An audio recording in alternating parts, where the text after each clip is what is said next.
Mesdemoiselles, Messieurs, chers internautes, bonjour. Aujourd'hui, dimanche 20 octobre 2019, nous sommes à Warang dans le cadre de notre sixième émission de votre émission Temps prisé, pas de gants PDG. Aujourd'hui l'immense plaisir de vous présenter le capitaine Raymond Malik Diam. Raymond Malik Diam, il est expert en sûreté maritime, il est directeur du cabinet LMPO. LMPO, les métiers portuaires et offshore. Il est en même temps commandant, n'est-ce pas, des ports, commandant de navires. Monsieur Diam, bonjour.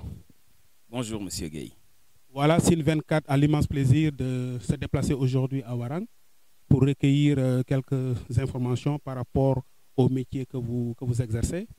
Alors, il nous arrive d'entendre offshore et onshore. Déjà, on voudrait savoir la différence entre ces deux termes. Donc, la différence entre ces deux termes, offshore, c'est en fait, quand on parle de shore, ça veut dire que c'est ce qu'il y a à terre. C'est de l'anglais. Hein?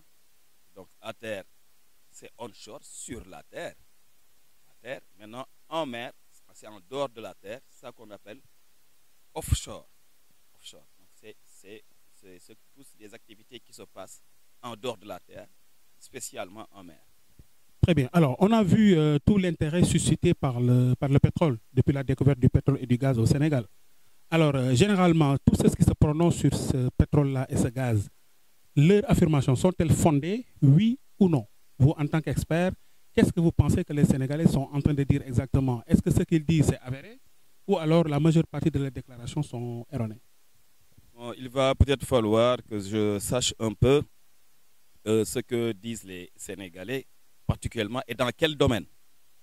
Bon, tout ce qui se passe à la vente du pétrole, là, je ne peux pas trop m'avancer. Parce que je vous rappelle que je suis spécialiste dans la formation, dans la certification, pour que les gens puissent travailler sur les plateformes pétrolières.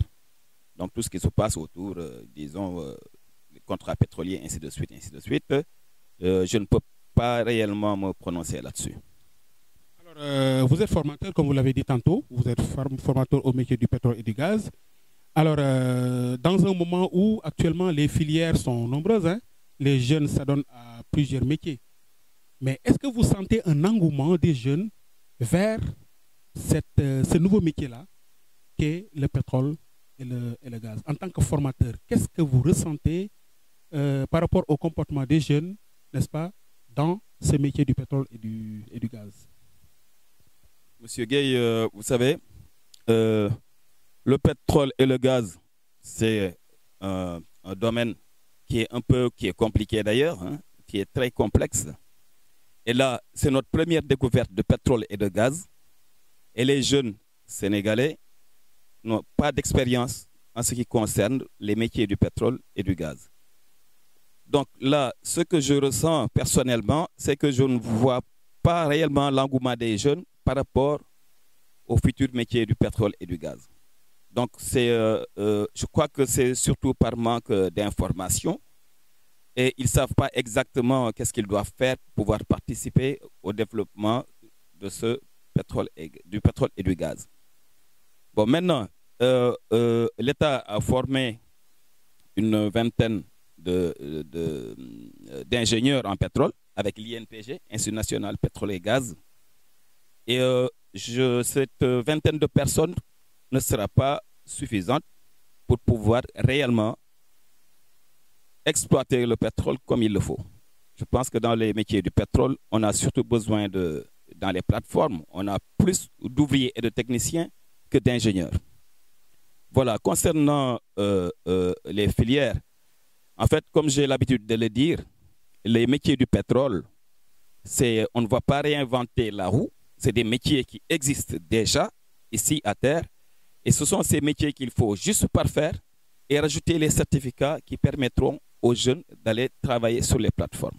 Donc, c'est des métiers qui existent déjà, qui sont déjà là. Merci beaucoup, capitaine. Donc, je rappelle à ceux-là qui nous suivent que nous sommes avec Raymond Malik Diam. Raymond Malik Diam, il est expert en sûreté maritime, mais en même temps, il est dans les métiers du pétrole et du gaz. Alors, vous l'avez dit tantôt, il ne suffit pas seulement de former des ingénieurs, mais il faut aussi de la main-d'œuvre. Cette main-d'œuvre-là va intervenir dans les plateformes. Alors, de quel statut vous avez besoin, n'est-ce pas, pour recruter dans ces plateformes-là? Alors, quel ouvrier vous avez besoin et quelle certification vous délivrez à ces jeunes, ou alors quel niveau d'études?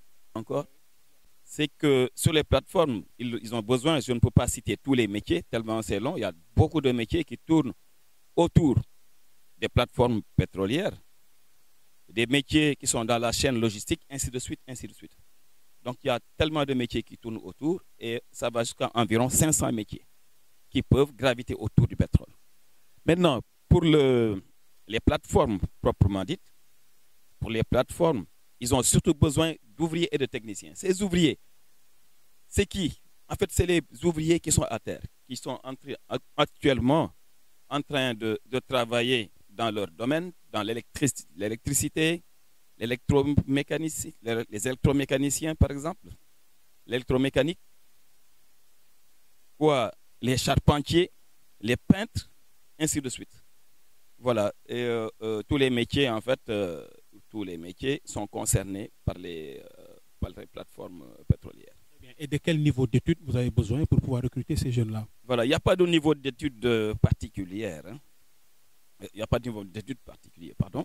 Parce que là, en fait, les jeunes, ceux qui ont le niveau du BFM, peuvent toujours travailler là-dessus. Il va falloir savoir lire et écrire, surtout. Hein.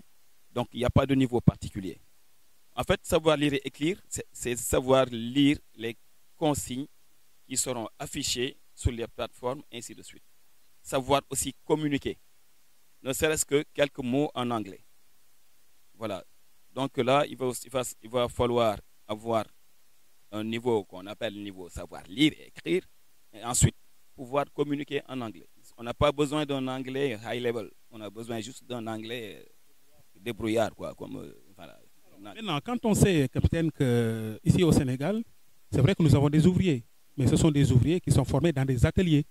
Et au moment, n'est-ce pas, de les laisser voler de leurs propres ailes, on leur délivre un certificat, que l'on dit un certificat de travail.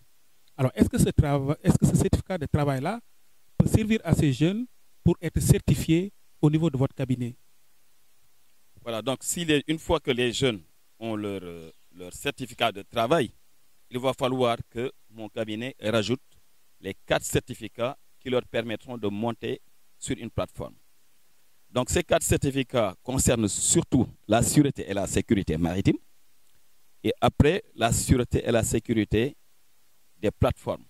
Parce qu'en fait, pour aller sur une plateforme pétrolière, on peut prendre un navire, et pour monter sur un navire, il faut connaître quand même les consignes qui existent, des consignes de sécurité et de sûreté qui existent autour du navire, juste pour aller rejoindre la plateforme.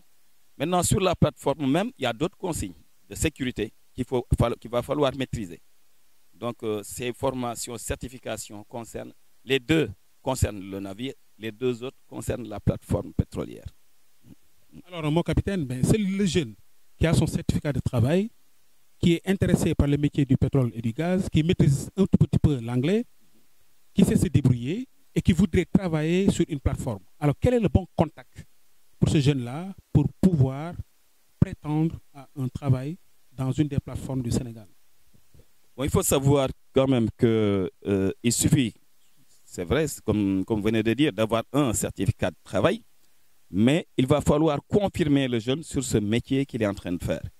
C'est-à-dire, on peut délivrer à quelqu'un un certificat de travail, bon, attestant qu'il est mécanicien, électricien, soudeur, ainsi de suite. Mais il va falloir qu'il passe un autre test pour qu'on confirme réellement la technicité que cette personne a acquise pour pouvoir travailler là-dessus. Donc, une fois que cette personne est testée, la bonne adresse, c'est de s'adresser à LMPO. Donc, vous pourrez tout à l'heure afficher les numéros, ainsi de suite, et de suivre un peu nos formations. Maintenant, une fois qu'on a les formations, les 4 certificats, on peut tout de suite commencer à travailler. Il y a pas ce sont des métiers qui sont accessibles aux jeunes. Il faut qu'on le dise. Et je crois que l'information n'a pas très bien passé au sein de la population. Et bon, nous qui avons une expérience au Gabon, au Congo, etc., on a vu à quoi ressemble un pays dans lequel il y a l'exploitation l'exploitation pétrolière. Alors, mon capitaine, on parle tant du pétrole et du gaz, mais il y en a qui sont toujours sceptiques, et qui ne sont pas trop sûrs qu'effectivement il y a du pétrole et du gaz. Alors, est-ce que vous pouvez nous confirmer qu'il y a effectivement du pétrole et du gaz au Sénégal? S'il y en a, alors, si tu peux nous décliner aussi la cartographie de cette découverte du pétrole et du gaz. Effectivement, il y a du pétrole et du gaz confirmé et ça existe. Les gens, ils sont en train de travailler là-dessus. Ils sont en train de travailler là-dessus. Là, le Sénégal est en phase de développement parce qu'il y a la phase exploration qui permet d'aller chercher le pétrole. Une fois qu'on l'a testé, qu'on a vu le pétrole, on a une phase qui s'appelle la phase forage. Donc, on va forer, on va trouver. Mais tout ça, quand on fait le forage, il y a quand même des gens qui travaillent sur les plateformes de forage. Maintenant, après cela, là, en ce moment, on est en phase de développement. Donc, le pétrole a été découvert, bel et bien découvert, le gaz aussi. Maintenant, en phase développement, la phase développement, c'est la phase qui consiste à prendre la tuyauterie qui va aller chercher, qui va se brancher sur les différents puits de pétrole ou de gaz, de mettre la plateforme en place ou ce qu'on appelle le FPSO. Donc, une fois que tout est en place en 2021, on aura du gaz d'abord et le pétrole vient ensuite en 2022. Maintenant, pour la cartographie, eh ben, on trouve du pétrole, on en a trouvé. Le gaz et le pétrole existent bel et bien, comme je viens de dire. Mais le gaz, on le trouve au nord plutôt, à Saint-Louis, dans le bloc qu'on appelle le Grand Tortue Ahmeyim et GTA, Grand Tortue Ahmeyim. Maintenant, ce bloc est partagé entre le Sénégal et la Mauritanie. Quand on descend un peu vers le sud, on a le Kayar offshore profond, on a Rufisque offshore profond. Donc sur toute la côte, nous avons du pétrole et du gaz qui existent bel et bien. C'est parce qu'en fait, ça se passe en mer que les gens ne peuvent pas le voir. Parce que eux, ils n'ont pas vu de plateforme de leurs yeux. Ça se trouve en offshore. Voilà, c'est juste là le problème. Mais le pétrole et le gaz existent bel et bien au Sénégal. Merci beaucoup, mon capitaine. Alors, pour tous les emplois qui tournent autour du pétrole et du gaz, alors, qu'est-ce que vous avez envie de faire pour corriger l'aspect sensibilisation et information afin que les jeunes puissent être conscients de tous les enjeux qui tournent autour de ce pétrole et ce gaz? Donc, je vois que vous avez compris qu'il y a un manque de communication, un manque d'information des jeunes. Mais j'ai une équipe autour de moi. Et cette équipe est chargée, en fait, d'organiser un peu ce que j'appellerais une caravane. Donc, de contacter. Je remercie d'ailleurs M. Lucien de Souza. Et c'est lui qui est chargé de la communication de LMPO au niveau des régions. Et Lucien est en train de se battre pour avoir en fait des contacts avec les gouverneurs et les préfets des régions pour qu'une caravane puisse s'organiser afin de sensibiliser les jeunes à ces métiers. Parce que si on ne fait pas de sensibilisation à la base, c'est les autres qui vont aller travailler sur les puits de pétrole. Je n'ai rien contre les Nigérians, les Ghanéens, ainsi de suite. C'est parce qu'eux, ils ont l'expérience du pétrole. Donc, le major ou bien la compagnie pétrolière qui viendra s'installer au Sénégal, il ne va pas mettre des Sénégalais qui n'ont aucune expérience. Là, en phase de développement, les gens sont en train de travailler. Mais je me demande s'il y a encore s'il y a un grand nombre de Sénégalais là-dedans. C'est comme ça que ça se passe. Merci beaucoup, mon capitaine. Mais on ne peut pas aborder un secteur aussi important que le pétrole et le gaz sans aborder l'aspect environnement. Alors, est-ce que tout ce qui est en train de se passer dans les plateformes ne pourrait pas impacter négativement sur l'environnement maritime, sur les ressources halieutiques et sur même ces pêcheurs-là qui ont pour principale activité la pêche? Alors, est-ce que leur métier n'est pas menacé? Est-ce que les ressources halieutiques ne sont pas menacées? Est-ce que ceux-là qui vivent, n'est-ce pas, aux alentours de ces plateformes-là aussi, sur le plan de leur santé, est-ce que cette santé-là n'est pas menacée? Un mot sur l'impact environnemental.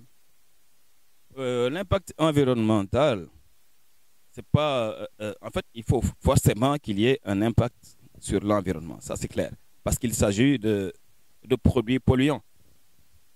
Donc cet impact environnemental, il peut y avoir des fuites de pétrole ou de gaz, mais il faut quand même prendre en compte que le major, la compagnie pétrolière qui vient exploiter son pétrole, ne veut pas perdre une seule goutte de son pétrole, n'est-ce pas? Donc du coup, il y a des mesures de sécurité qui sont prises pour qu'il n'y ait pas de fuite de pétrole, qu'il y ait moins de fuite de pétrole et moins de fuite de gaz.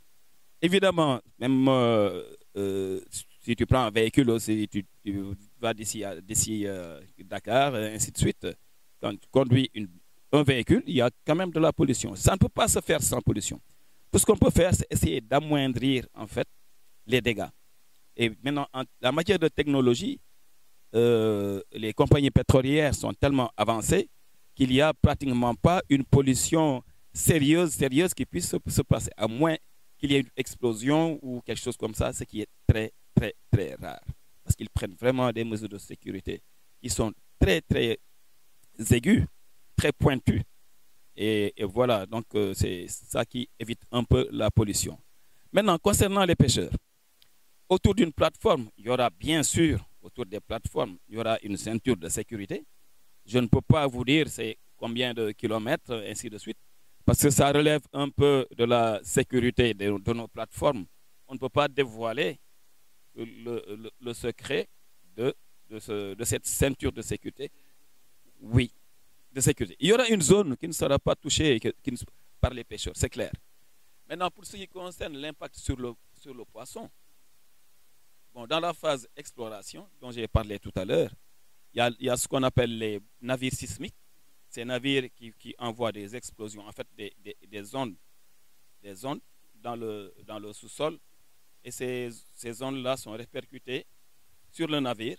Et ce navire va se charger de cueillir toutes ces informations, de les mettre en 3D, afin d'étudier pour voir si le bassin sédimentaire contient du pétrole. Maintenant, ces ondes-là qui sont lancées pour sonder un peu le bassin sédimentaire, le sous-sol marin, peuvent en fait désorienter les poissons. C'est clair, ils peuvent désorienter les poissons. Donc, c'est-à-dire les espèces qui pouvaient être autour de ces puits de pétrole, ces espèces peuvent se retrouver ailleurs. Donc, il peut y avoir un déplacement d'espèces de poissons ailleurs. Voilà. Et dans l'exploitation même, c'est clair qu'il y a du bruit sur les plateformes. Voilà, et tout ça, ça peut un peu... voilà. Merci, mon capitaine. Alors, un mot sur la sécurité ou alors la sûreté maritime, parce que vous êtes commandant des ports et vous êtes commandant de navires aussi.